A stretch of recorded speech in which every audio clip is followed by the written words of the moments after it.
قبل أيام قليلة أسدل الستار على حياة قصيرة، لكنها كانت صاخبة بالنغم، حيث غادرنا الفنان محمد مشعجل عوضان المهري وهو في 49 من عمره فقط، تاركا الأغنية المهرية بلا صوتها الأجمل. فمن بين كثبان وسواحل الغيضة خرج صوت يشبه الموج ويشبه صهيل الريح على تخوم المهرة. كان حين يغني كأنك تستمع لخرير غابات حوف وهي تعانق الضباب. تبقى مع الروح مهما سافر عنك وغيب واروح، أعيش في بعدك من الشوق مجروح، والشوق يحرقني بالله بتعيره، ياك يقلق لي حبوب السعادة، أما الجفا يترك عيوني سيرة.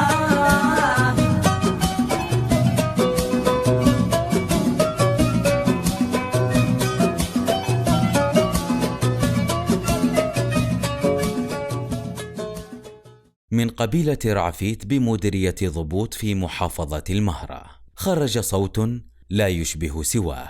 ولد عام 1976 واشتد عوده بين كثبان الرمال وخرير البحر، فصار يحمل نكهة المكان وعطره. كان حين يجدو كأنك تسمع ارتطام الأمواج بسواحل الغيضة أو خرير غابات حوف وهي تعانق الضباب. من تلك البيئة البكر حمل مشعجل هم تراثها ليغدو صوتا يترجم روح المهرة ولغتها الحميرية الأصيلة، حتى لقب عن جدارة بسفير الأغنية المهرية.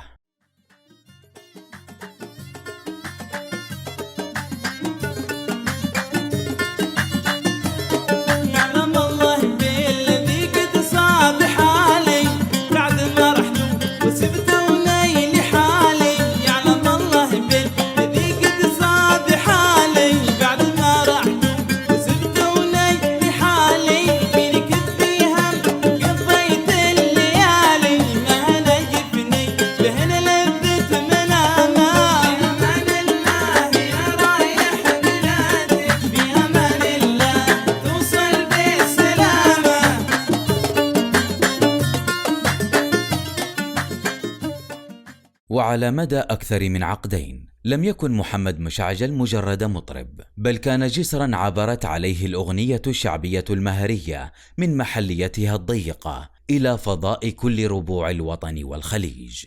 صوت يفتح الأفق، يلمس الوجدان، ويجعل الليل نفسه ينصت حين يصدح. يا ليل فيك أسرار وعلومك علوم. يا ليل فيك أسرار وعلومك علوم، وفتحت للمشتاق رقمك وعنوانك. يا ليل فيك أسرار وعلومك علوم، وفتحت للمشتاق رقمك وعنوانك.